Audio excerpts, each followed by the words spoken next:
이거 맛있겠다. 비싸 보이는데 이거 얼마야? 모르겠어요. 이거 한판 이거만 예산 총 아니야? 아이고, 조피디 너무 이번 주 게스트에 몰입하는 거 아니에요? 자, 오늘 계속해 조피디가 아주 일걸 밝힌 것 같은데요. 오늘 게스트는 이준현 의원님, 국회 예산결산위원회 위원장이시죠? 지난 6월에 2014년 국가 예산이 편성이 됐잖아요. 근데 340조 원이 넘는다면서요. 저는 이게 워낙 커서 많은 건지 적은 건지도 잘 감이 안 와요. 그러니까 더군다나 그거 우리가 어떻게 쓰는지도 알 수도 없고. 국회의원님들이 알아서 심의를 잘 해주시겠죠. 근데 어떤 원칙으로 그 많은 돈이 이렇게 책정이 되는지 궁금하긴 해요. 그렇죠? 근데 이번에는 또 역대 정부 최초로 공약 가계부라는 게 발표를 했거든요. 조금 이해하는 데 좀 도움이 될 것 같아요. 공약 가계부?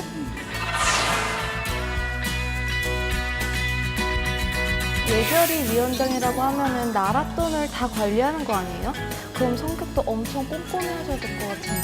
왠지 회계나 경제 전문가일 것 같아요. 아니야. 이준현 의원님은 30년 넘게 교육에 몸담으신 교육자. 근데 이게 또 히스토리를 좀 알아보면 되게 싱그하거든요. 이 자서전이 있어서 좀 봤는데 초등학교를 졸업하고 중학교를 가지 않고 바로 생업정연에 뛰어들어서 여러 가지 일을 하다가 고등학교는 검정고시로 갔거든요. 그럼 아예 중학교를 안 다니신 거네요? 유학까지 다녀오신 거예요? 검정고시로 고등학교까지 갔는데 거 가자마자 이제 반장이랑 총학생회장, 이중생이셨어요. 저는 그 어린 나이에 일을 시켜주는 데가 있다는 게 좀 신기한데요. 그러니까 그런 경험이 오히려 교육자의 길을 가는 거에 있어서 좀 영향을 주지 않았을까 이런 생각.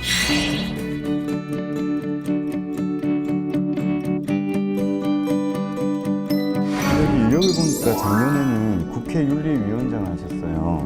히스토리를 듣고 나니까 좀 어울리는 보직인 것 같아요. 그러게요. 근데 저는 궁금한 게 과연 국회의원들이 과연 선생님 말을 잘 들을까요, 학생들만큼?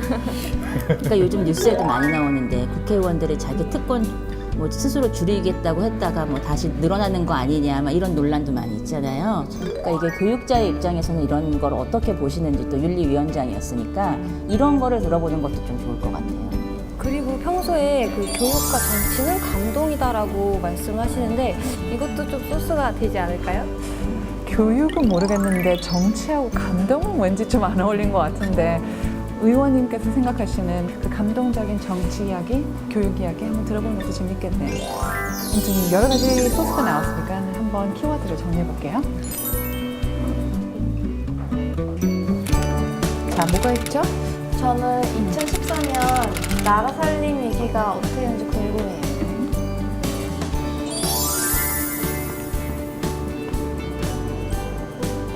그리고요. 저는 그 위원님의 자수성가 인생에 대해서 좀 듣고 싶은데. 저도 궁금해요. 또요. 그리고 교육자로서의 인생 스토리를 한번 들어봤으면 좋겠습니다.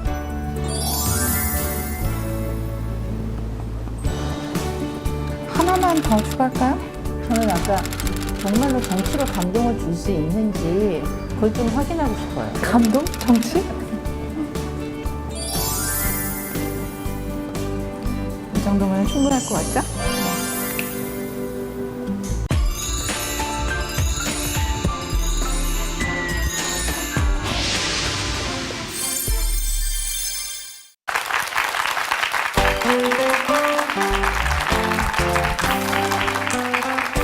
When the economy is bad, they say that more homemakers keep an account of household expenses to keep an eye on where the money goes. Well, for the first time, the Korean government has released details of the national budget to the public.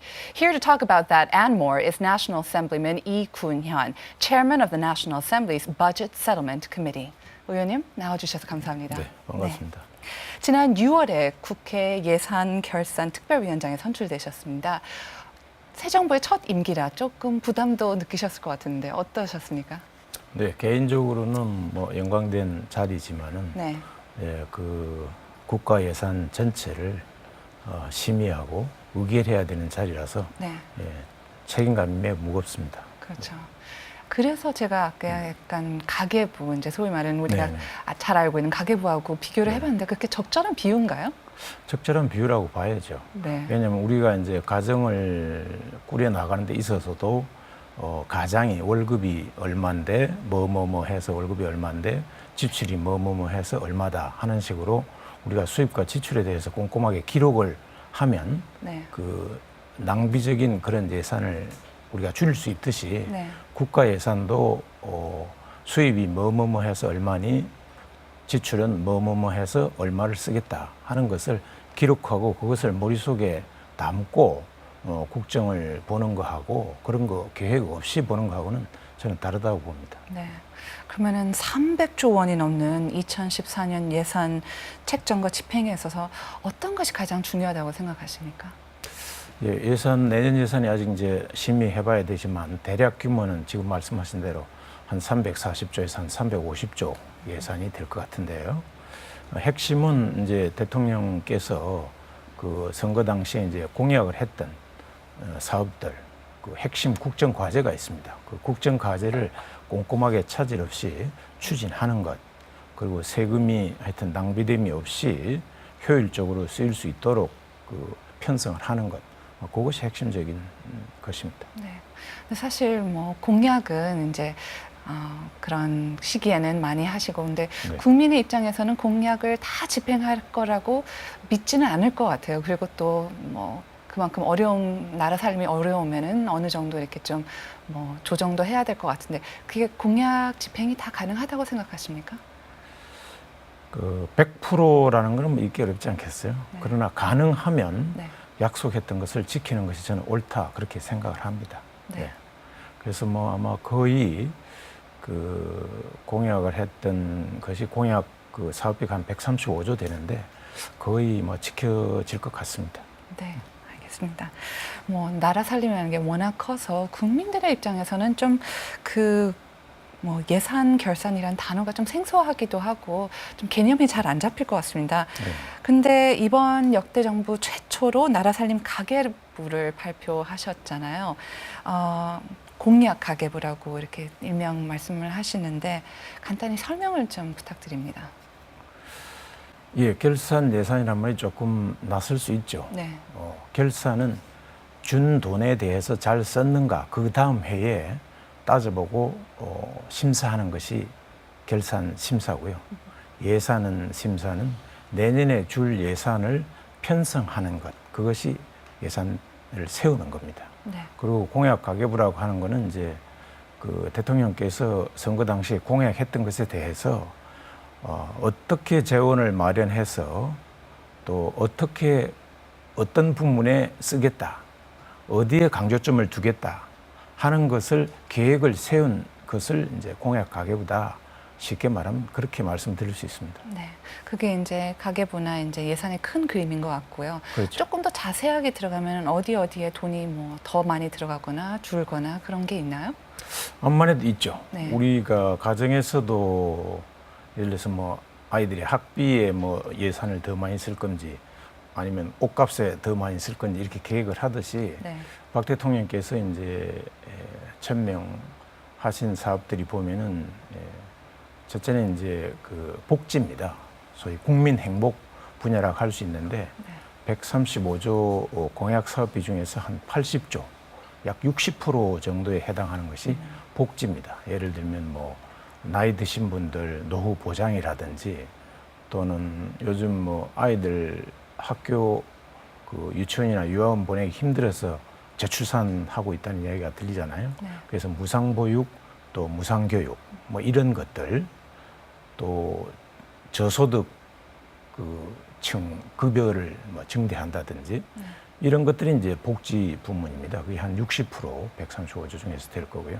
그다음에 이제 경제를 살리는 일, 예를 들면 이제 벤처 기업이라든지 중소기업이라든지 뭐 이런 쪽에 이제 경제 살리는데 투자하는 것이 한 25% 정도 되고요.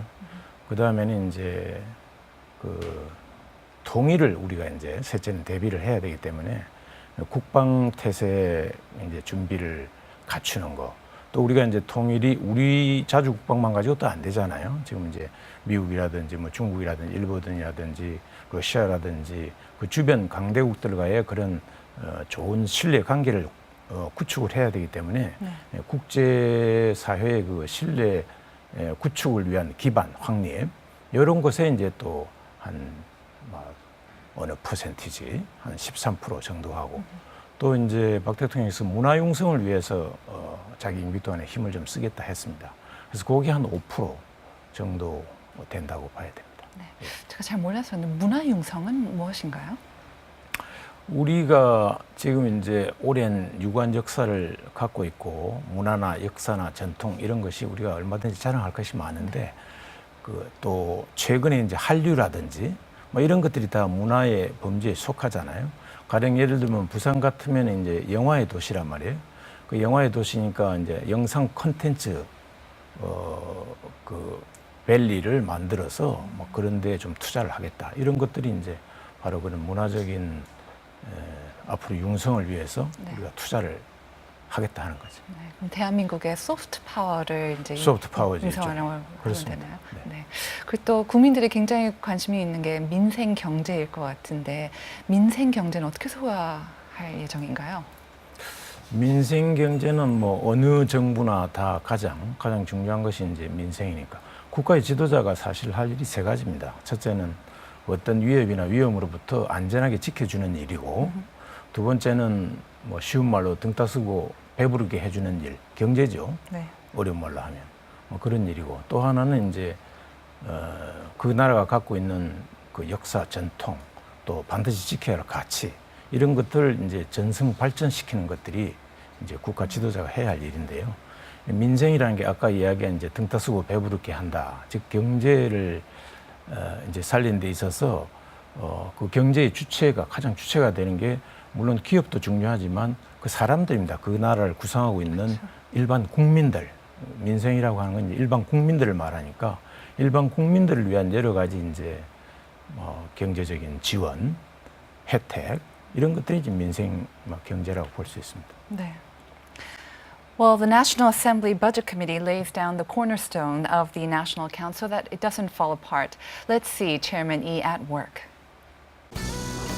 This is Korea's National Assembly. We're visiting the offices of Assemblyman Lee Kun-hyun, who was appointed chairman of the Special Committee on Budget and Accounts. He has been given the tremendous task of overseeing the 2014 national budget. This is the new administration's first annual budget, and with over 300 trillion won on the line, there is no time to rest. 새누리당 그 결선과 관련한 국회직 위원장들 대책회의하러 지금 가고 있습니다. 네.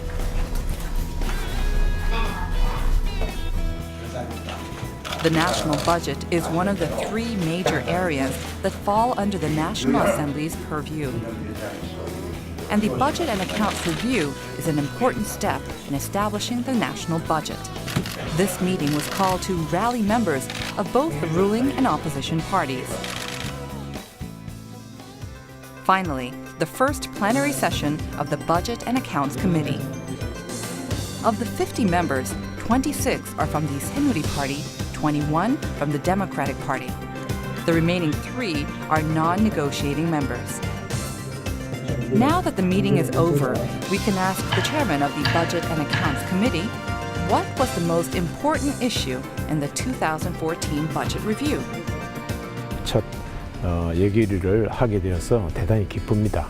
국민의 눈높이에서 예산을 편성해야 한다 하는 것이고 한 푼도 그 국민의 그 세금이 낭비됨이 없이 아껴서 알뜰살뜰하게 살림을 짜도록 그렇게 하겠습니다. The national budget is more than just a very large number. It's how policies and businesses take shape in reality. We hope that a clear-headed and meticulous review of the budget will help put the taxpayers' money to good use. 국가 가계부를 심사하는 일이시면은 보통 보통 꼼꼼한 성격이 아니실 것 같습니다. 혹시 의원님께서도 가계부를 쓰신 적이 있으십니까? 뭐 최소한 이야기인지 모르겠지만 저는 쓴 적이 없습니다. 쓴 적이 없으세요? 네. 그러면은 사모님께서는 쓰시겠죠? 집사람은 네. 네. 뭐 내가 교수할 때부터 월급 통장으로 다 들어갔으니까 네. 제가 뭐 현찰을 직접 월급을 뭐 별로 본 적이 없으니까 그럼 이번에 네. 위원장직을 맡으시면서 혹시 사모님께서 그 가계부에 관한 팁을 좀 받으셨습니까? 그 뭐 가정의 가계부하고는 뭐 규모나 모든 것이 네. 너무나 다르니까 네. 예산을 이제 편성하고 또 올해 주면 내년에 우리가 이제 결산 심사를 또 해야 되잖아요. 네네. 그래서 이제 원칙과 어떤 기준을 가지고 또 여야가 있습니다. 51명이나 예결위원이 되기 때문에 가장 거대 위원회가 이제 예결위거든요. 네. 그래서 여야 의원들 의견을 충분히 듣고 이제 원칙과 기준을 가지고 뭐 하면 된다고 생각합니다. 네, 알겠습니다. 그 사실 의원님의 양력을 보시면은 보면은 가계보다는 출석부가 더 익숙할 것 같습니다. 오르시기 전에 그 교육인의 길을 걸어오셨잖아요. 네. 교육과 정치 굉장히 다를 것 같은데 그 다른 점은 저희가 많이 알 것 같기도 한데 공통점도 혹시 있나요? 공통점이 있죠. 둘 다 저는 그 감동을 주는 것이다 이렇게 정의하고 싶습니다. 교육은 학생에게 감동을 주는 것이고 네. 교육은 감동입니다. 그 소위 so touched 돼야지. 감동이 없으면 교육이 이루어지지 않고 그거는 일방적인 전달이지 그건 교육이 이루어졌다고 우리가 이야기를 하지 않습니다. 그러니까 배우는 사람이 느낌이 있어야 되고 그 가르치는 사람과 마음과 마음이 이 프로처럼 정말 하트 투 하트가 돼야지 그렇지 않으면 교육이 이루어지지 않거든요. 그래서 교육은 학생들에게 이제 제한된 숫자의 사람들에게 감동을 주는 것이고 정치는 전 국민에게 감동을 주는 것이어야 됩니다. 네. 그러면 그래서 그런 점에서 감동을 준다는 점에서 교육과 정치는 같다. 저는 그렇게 봅니다. 보니까는 그 학교 그리고 교육에 대한 애정이 남다르신 것 같은데 의원님께서는 초등학교 졸업 후 바로 고2 검정고시를 합격한 걸로 나오시는데 중간에 중학교는 어떻게 못 되신 다녔죠. 건가요? 제가 63년에 네. 그때는 이제 국민학교라고 했으니까 네. 6학년이었는데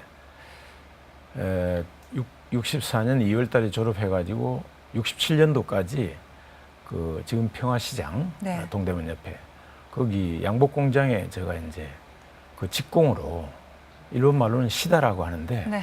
그 직공으로 여러 해 동안 제가 일을 했죠. 중학교를 다닌 적이 없죠, 제가. 근데 이제 고등학교를 가려면 검정고시를 봐야 고등학교 입학 자격 검정고시가 있어요, 국가에서. 거기 합격을 해야 고등학교를 갈 수가 있으니까. 네. 그래서 이제 그걸 시험을 봐가지고 어렵게 제가 이제 상업고등학교를 갔죠.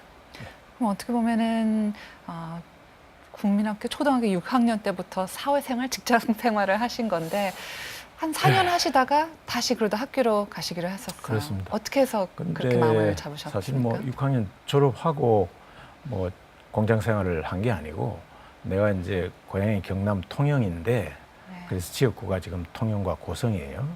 거기서 내가 4학년 때 신문 배달을 했어요. 신문 배달을. 네. 그때는 이제 서울에 있는 신문이 기차를 타고 부산으로 오면 부산에서 배를 타고 통영까지 이제 신문이 배달되니까 아침 신문이 오후나 돼야 이제 오는 거예요. 그럼 이제 그거를 이제 내 바로 위에 형하고 나눠서 그 신문을 이제 구역을 나눠가지고 이제 돌리고 네. 그 뭐 또 그 관광지니까 통영이 뭐 아이스케이크도 팔고 네. 뭐 그랬어요 옛날에. 그러다가 이제 아버님이 아마 큰 결단을 하신 것 같아요. 야 이거 팔남매 이러다가 굶어 죽이게 생겼다. 팔남매. 팔남매. 옛날에는 뭐 산화제가 네네. 없었으니까. 그리고 또 이제 서울로 가야 애들을 이게 뭐 공부를 할 수 있지 않겠나. 아마 그런 생각이 아버님 머릿속에 있지 않았나 싶어요. 지금 네. 뭐 나이가 많으셔서 돌아가셨지만. 그래서 두 가지 생각을 가지고 아마 무작정 서울을 상경하신 거 아닌가. 네. 그래서 올라와서 나도 공장 다니고 내 위에 누나도 국민학교 졸업을 못한 상태에서 공장을 같이 다녔죠. 그러면 굉장히 힘든 일을 많이 겪으신 것 같은데 그 힘든 속에서도 이렇게 공부도 이렇게 검정고시도 하시고 어떠한 꿈이 있었나요? 어떤 목표가 있어서 이렇게 계속 앞을 보시고 열심히 하실 수가 있었나요?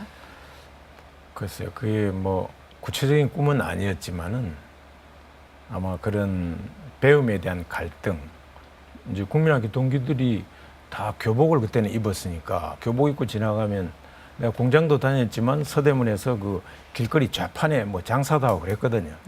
그 이제 동기가 친구들이 이제 앞을 지나가면 좀 창피하잖아요. 그때 어린 마음에 이제 창피한 생각이 들더라고. 사실 창피한 일이 아니죠. 떳떳한 일인데 그게 부끄러워하고 좀 그랬던 기억이 나는데 그래서 나도 언젠가는 저 교복을 입어야 되겠다. 학교를 가야 되겠다. 네. 그런 생각을 계속 했지만 그게 여건이 안 되니까 학교를 못 갔죠. 못 가고 있다가 결국은 그런 스펀지 효과라고 할까요? 스펀지가 물을 많이 흡수하듯이 내가 배움의 길로 가야 되겠다 하는 생각에서 이제 밤에 평화시장에서 그 서대문 인왕산 꼭대기까지 걸어오는 어느 날 밤에 내가 그 리아카 위에서 그 카바이트로 이렇게 책을 파는 리아카들이 그때는 60년대 초에는 많이 있었어요. 거기 내가 상용 3천자를 제일 처음 샀던 책이에요. 그래서 혼자 신문지에다 이제 상용 3천자를 그 몇 달 동안에 하여튼 끝까지 다 뭐 외운다고 외웠어요. 근데 뭐 몇 자나 외웠는지 모르지만은 대충은 외운 것 같아요. 그래가지고 한자를 좀 공부를 해야 되겠다. 우선 너무 무식한 것 같더라고요. 그래서 이제 한자를 공부하고 그 다음에 이제 검정고시를 했는데 내가 67년 구정을 기해서 설날을 기해서 그만뒀는데 5월 달에 검정고시가 있었는데 한 2, 3개월 했더니 학교를 안 다녔으니까 우리가 9과목을 붙어야 검정고시 합격을 할 수가 있거든요. 한 과목 붙고 8과목이 다 떨어지더라고요. 그래서 이제 다시 또 5개월 해가지고 그때는 검정고시가 1년에 2번 있었어요. 네. 10월 달인가 뭐 있었는데 그때 다시 8과목을 간신히 붙어가지고 네. 그 뭐 어렵게 상고에 그것도 장학금 준다고 하니까 네. 형이 내 바로 위에 그 신문 같이 돌렸더니 형이 상고를 나와가지고 이제 형은 은행을 들어갔어요. 이제 기업은행 중소기업은행에 그때 네. 이제 톱으로 들어갔는데 그래서 형이 은행생활을 하면서 야 너도 이제 공부해야 될 거 아니냐 이래 가지고 이제 공부했지. 형이 아마 은행 못 들어갔으면 제가 아마 공장 생활을 계속 했지 않았을까. 운명이 달라졌지 않았을까. 네. 그렇게 생각하는데. 그렇게 힘들게 어렵게 공부를 네. 하셔서 그런지 그래서 교육자의 길을 나가시게 됐나요? 뭐 꼭 그런 건 아니지만 하여튼 마음속에 내재적으로 그 배움에 대한 또 가르침에 대한 아마 그런 선호가 좀 많이 내 무의식 속에 있지 않았을까 그런 네. 생각을 해봅니다. 형님이 가신 은행은 안 가시고 이렇게 은행은 굳이- 내가 떨어졌어요. 아, 예, 그러셨군요. 그래가지고 예산 그래도 내 운명이 네. 또 많이 바뀌었죠. 네. 그것도 떨어지려니까 그것도 무슨 은행 시험, 입사 시험 보는데 애들 되니까 당황하니까 그런지 뭐 좀 비교적 자신 있는 게 영어였는데 영어 시험지 뒷장이 또 있는 걸 모르고 이제 다 이제 손 얹고 앉아 있는데 또 내라고 하니까 걷어가는데 보니까 내는데 보니까 뒷장에 또 한 면이 문제가 있더라고요. 그래서 떨어졌어요. 결국 어떤 영어는 뭐 좋아는 했는데 네. 그래서 이제 뭐 4대 영문과를 갔죠. 네. 그래서 영어 선생을 하게 됐는데 네. 하여튼 뭐 그렇게 해서 떨어지는 바람에 또 내가 사범대학으로 가고 네.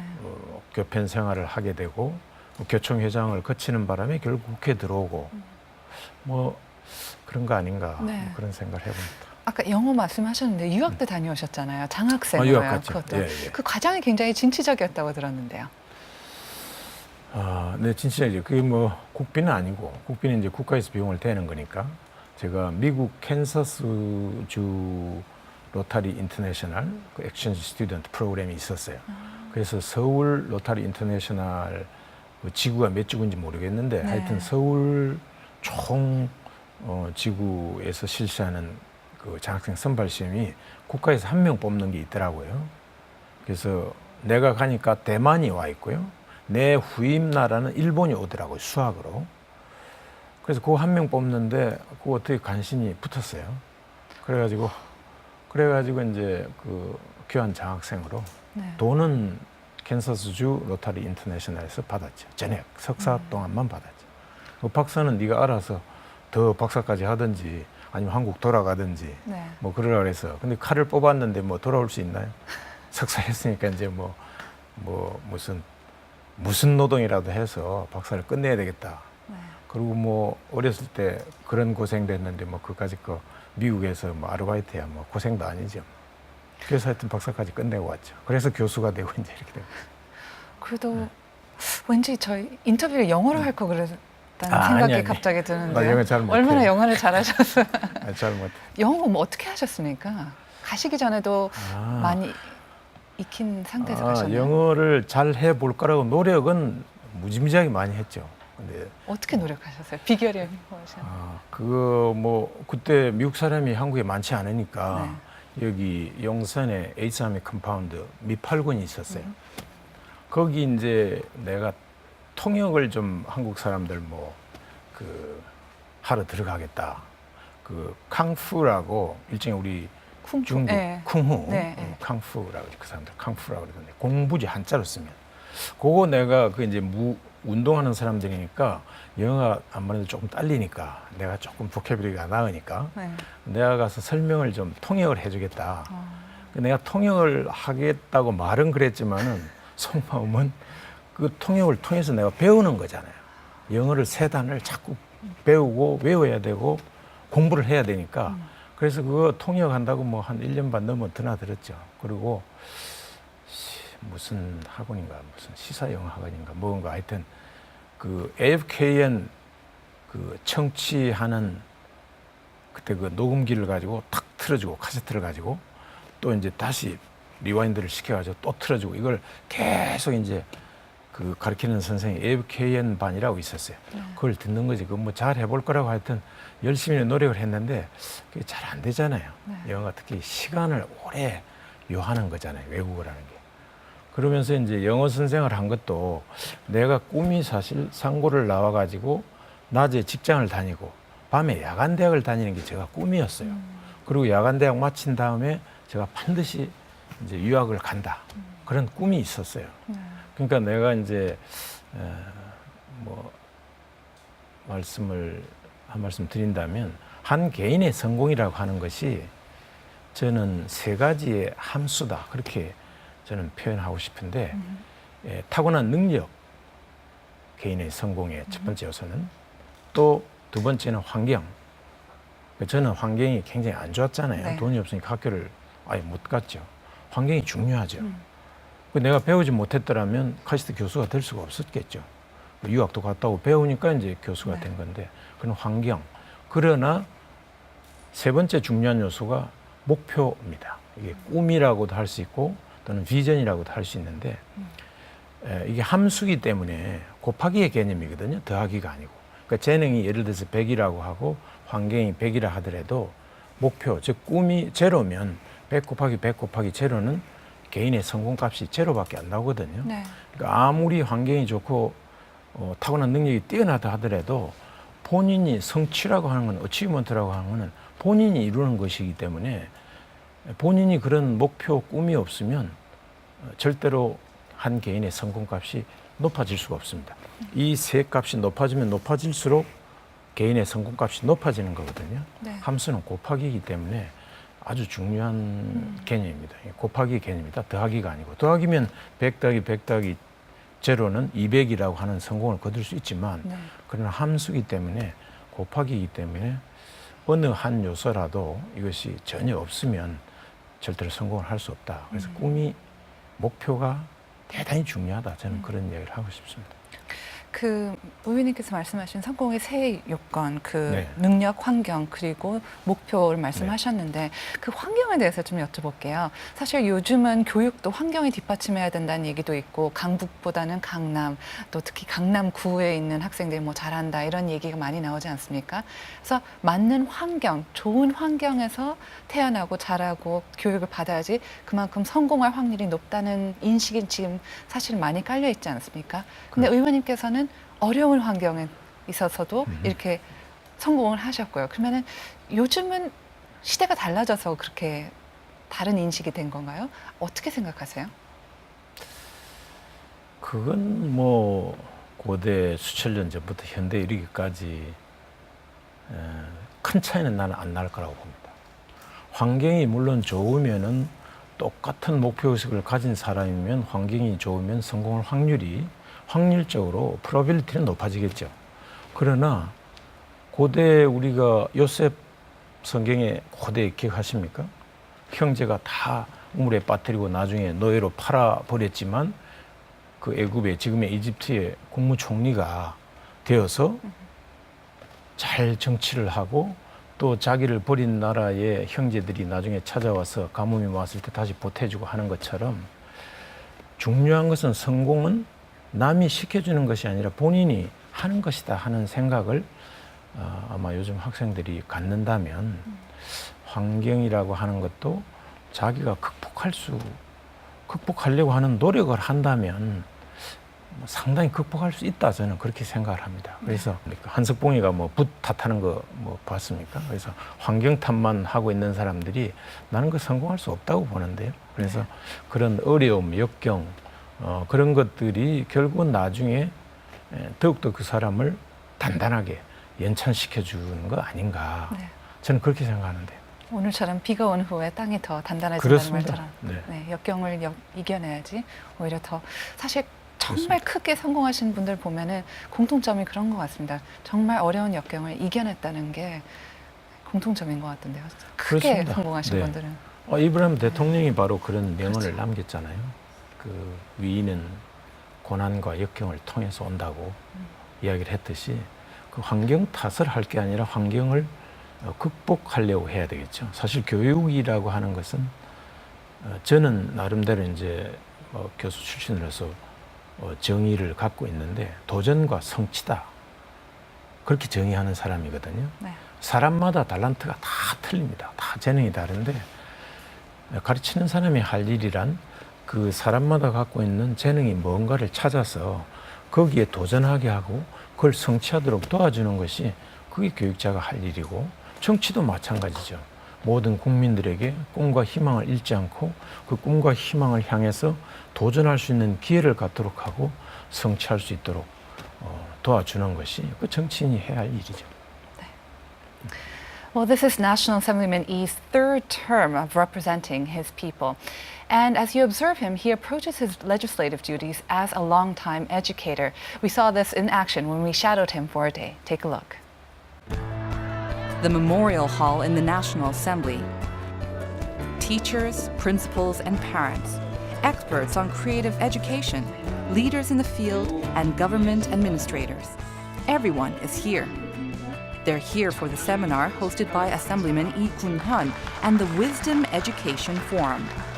그 창의성 교육과 인성 교육을 어떻게 그 융합해서 가르칠 수 있는가 하는 것을 오늘 교육 전문가와 일선 학교에 있는 선생님들을 모시고 오늘 세미나를 개최하기도 했습니다.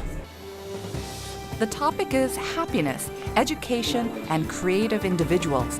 It's a chance to learn about the core vision of the administration's education policy.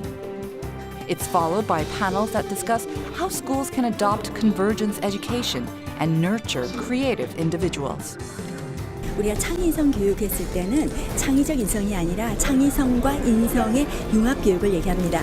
그럼 다시 말해서 우리가 미래의 인재는 어떤 인재가 되느냐, 조화로운 인성을 갖춘 창의적 인재를 미래에 우리가 바람직한 인재라고 보고요. 우리 교육을 통해서 조화로운 인성을 갖춘 창의적 인재를 기르기 위해서 여러 교육과정이 구성되고 또 수업 내용을 교과 기반 그리고 창의성 개발 이런 쪽으로 전체 교육과정 구성하고 운영하는 그런 교육 과정이 창의성 교육이라고 볼 수 있겠습니다. The new policy aims to transform the hyper-competitive, exam-oriented education system by prioritizing happiness, dreams, and creativity. Assemblyman Lee has devoted a lifetime toward the same goal. We wish him luck. 어릴 때부터 워낙 또 다양한 경험도 가지셨고 자수성가를 이루신 것 같아서 그 학생들을 보는 시선도 남들보다는 좀 많이 다를 것 같아요. 애정도 많으실 것 네. 같고. 근데 어떻게 보면은 좀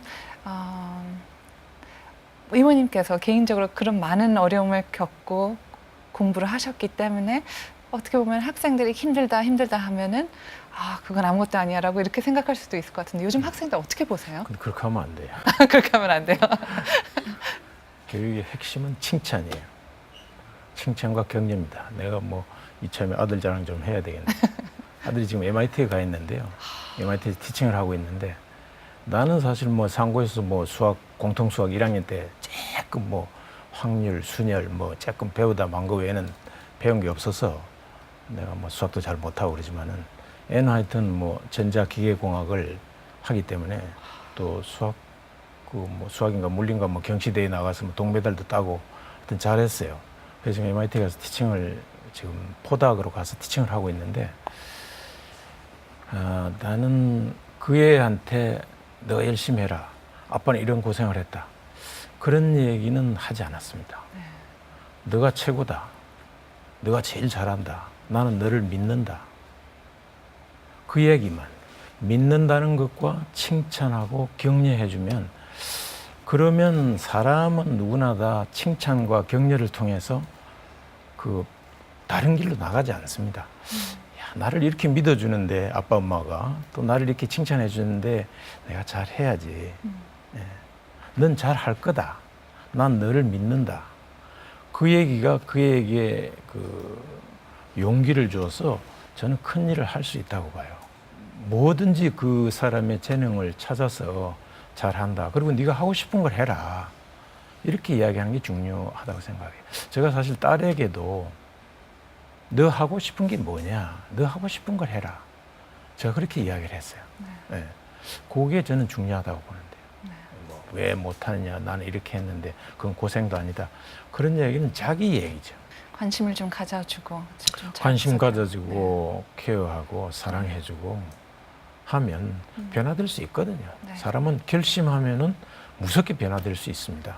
무슨 뭐 머리가 꼭 좋아서 뭐 꼭 뭘 하는 게 아니고 사람이 얼마만치 꼭 이루고자 하는 그런 갈급함이 있느냐. 그것이 나는 중요한 팩트라고 생각해요. 알겠습니다. 조금 이야기를 좀 바꿔볼게요. 네. 올해는 이제 예결위원장으로 선출되셨지만은 지난 네. 이명박 정부 때는 19대 첫 국회 윤리위원장직을 지내셨습니다. 네. 그 비교가 가능할지 모르겠지만은 그 윤리위원장으로서도 굉장히 좀 고충이 많고 좀 어려움이 많으셨을 것 같은데 어떠셨습니까? 그게 어려움이 많은 것이죠. 국회윤리위원회는 헌법과 국회법 두 법률적 근거에 의해서 설립된 것이고 국회의원들 스스로 여야가 윤리위원회를 구성을 해서 사법부의 어떤 결정과도 상관없이 자율적인 결정을 내릴 수 있는 위원회가 윤리위원회입니다. 그런데 국회의원들은 윤리위원회에 안 오면 안 올수록 좋습니다. 그래서 아무 일도 안 하는 것 같으니까 윤리위원회가 뭐 필요하냐라고 하는데 그러나 윤리위원회가 있다는 그런 상징적 의미만으로도 내가 그 여러 가지 언행을 조심을 해야 되겠다. 네. 이렇게 생각하지 않겠어요? 왜 그러냐면 정치인은 표를 먹고 사는 사람들인데 윤리위에 내가 고발됐다. 징계 대상에 올라있다. 이렇게 되면 지역구 사람들이 우리 지역 의원이 고발당했어? 윤리위에 올라가 있어? 창피하다고 생각하지 않겠어요? 그러니까 굉장히 그 심볼릭한 상징적인 중요한 의미를 갖고 있죠. 네. 근데 이제 동료 의원이 동료 의원을 자격 심사를 해서 국회의원을 자격을 박탈해서 국회의원직을 탈락시키거나 또는 징계를 해서 이제 어떤 뭐 사과를 하게 한다든지 근신을 하게 한다든지 뭐 이런 조치를 이제 내리게 되는데 그 자격 심사는 지금까지 윤리위가 생기고서 한 번 있었다고 그래요. 한 5, 60년 역사 동안에. 네. 선출할 적에는 그분이 자격이 없는 줄 몰랐는데 선출되고 나서 보니까 지금처럼 이제 그 정부화가 발달 안 됐을 때니까 선출되고 나서 보니까 자격이 없는 사람이 입후보를 한 거예요. 그래서 이제 자격 심사에서 탈락을 시켰고 징계는 뭐 가벼운 징계는 간혹 있었습니다. 네. 근데 여야 의원들이 같은 동료 의원을 징계하려다 보니까 이게 어려움이 있어서 제가 1년 윤리위원장 하는 동안에 징계를 한 건도 하지 못했는데 하기가 어려운 구조입니다. 그 법에 의하면 그것도 국회법입니다. 우리가 이 네이밍을 이름을 선진화법이라고 붙여서 그런데 그 법에 의하면 그 여야가 좀 의견 대립이 있는 법안에 대해서는 안건 조정 그 위원회를 구성할 수 있다라고 되어 있습니다.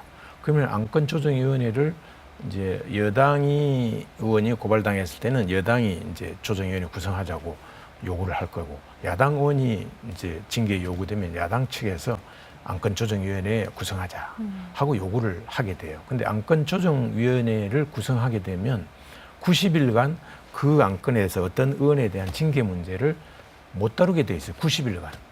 근데 내가 2월 28일 날 안건조정심의위원회 구성 요구를 안을 접수받았는데 5월 28일이면 90일이잖아요. 제가 5월 달에 끝나는데 임기가 한 건도 징계를 할 수가 없죠. 징계하려고 그러면 의원들이 퇴장해 버린다든지 표결을 해야 되니까 모두 법으로 처리해야지 그냥 너 나가라, 너 무슨 사과해라 이렇게는 못하는 거거든요. 법으로 처리하려면 그 표결을 해야 되는데 그게 여야가 절반씩 정도로 구성이 돼 있으니까 어려워요. 그래서 제가 떠나면서 법안을 하나 제출을 해놓고 하여튼 떠났습니다. 그 윤리위에 제출되는 그 자격심사하고 징계안은 안건조정위원회 구성에서 제외되도록 그 요구를 못하도록 하는 국회법 개정안을 제출해놓고 발의를 해놓고 떠났습니다. 지금 발의돼 있습니다. 다행이네요. 아니면은 제 식구 감사기라고 그렇지, 국민들의 제 식구 비난을 감사기지. 나쁘게 말하면 제 식구 감사기인데 현실적으로 우리가 같은 동료원을 징계한다는 게 그 절차가 쉽지 않아요. 절차가 쉽지 않아요. 그래서 이제 윤리위를 하기 전에 일반인들로 구성된 윤리심사 그 자문위원회라는 게 있어요.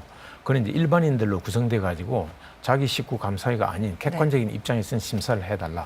그걸 기초로 이제 윤리위원회를 여는 건데 거기에 보면은 국회의원은 거기에 여든 야든 국회의원은 못 들어가도록 돼 있어요. 자기 식구 감사위를 할 테니까.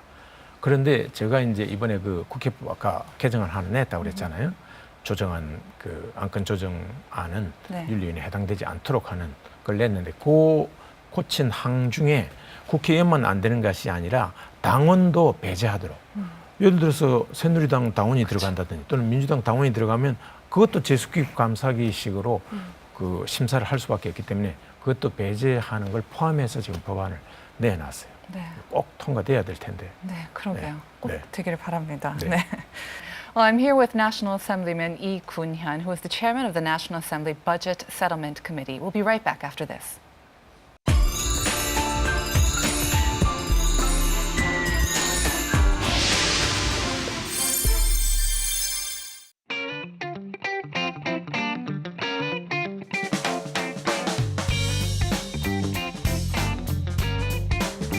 월급에 맞춰서 지출해야 되잖아요. 월급은 100원인데 뭐 지출을 200원씩 한 달씩 하면 그 살 길이 없잖아요. 국가 예산도 이제 박 대통령이 가계부란 이름을 아주 적절하게 그 국민의 눈에 맞춰서 잘 붙이는 거지. 국가 예산 수입 지출 내역서죠. 걱정한다고 문제가 해결되는 건 아니니까. 편안한 마음을 먹고 건강한 생각을 가져야 건강한 예산도 짜고 건강한 국가 운영도 하는 거죠.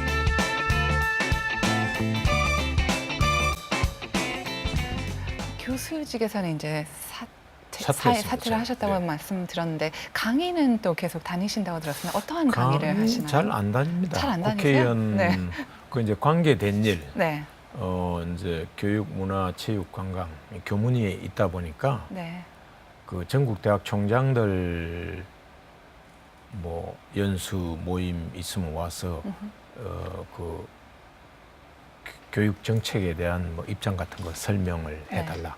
또는 뭐 사립학교법 개정안이 논의되고 있는데 그 기본적인 기조는 뭐냐, 뭐 이런 거.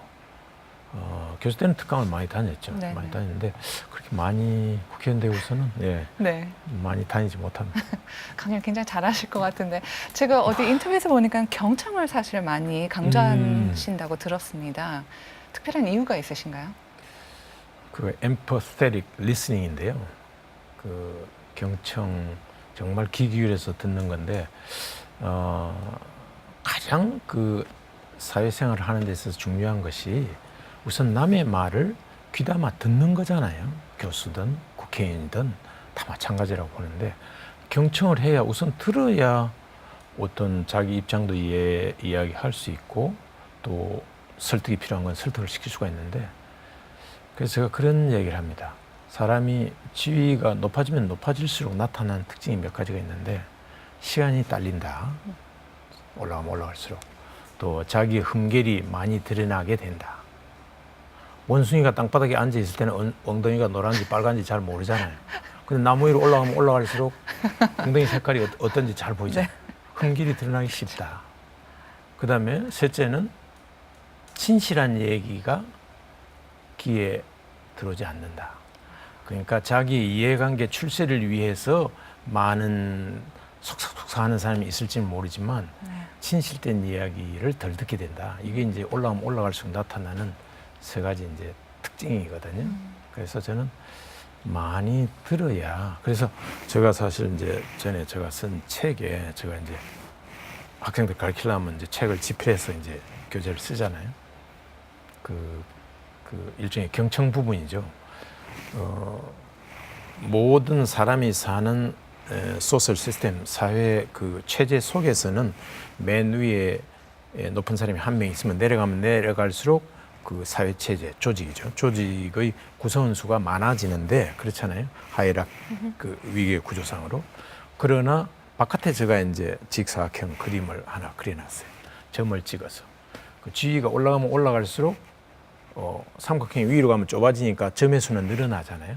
올라가면 올라갈수록 들어야 할, 경청해야 할 사람의 숫자는 늘어난다. 반비례해서. 그걸 그림으로 해서 제가 이제 강의를 한 적이 있는데 그것처럼 우리가 더 올라가면 뭐 장관이 된다, 국회의원이 된다 하면은 그 한마디가 바로 정책이 될 수가 있기 때문에 아주 낮은 지위에 있는 사람은 뭐 가난한 사람에게 도시락 하나를 줄 수가 있죠. 그러나 더 정책을 결정하는 수준에 있는 사람은 도시락 하나를 주고 싶어도 아무한테나 하나 줄 수 없죠. 그와 같은 형편에 있는 사람은 다 도시락을 줘야 되는 거죠.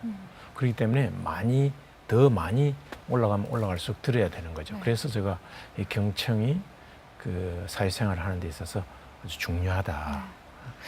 역경은 축복이다라고 말씀하신 적이 있으시죠? 의원님께 축복이 되었던 역경은 무엇이 있습니까? 가장 큰 역경이 무엇이었습니까? 역경은 이제 애드버시티인데 어려움 아니겠어요?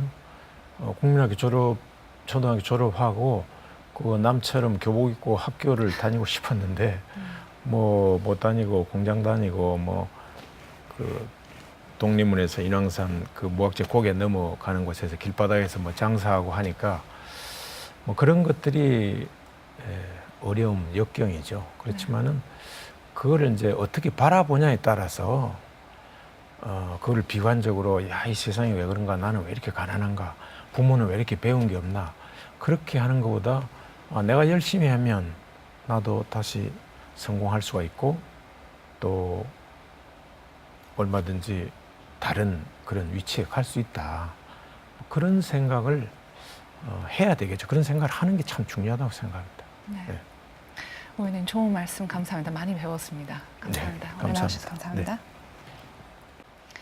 Well, that was National Assemblyman Lee Kun-hyun. You can rewatch our program on our homepage, arirangtv.com. Join us again next time. Bye-bye.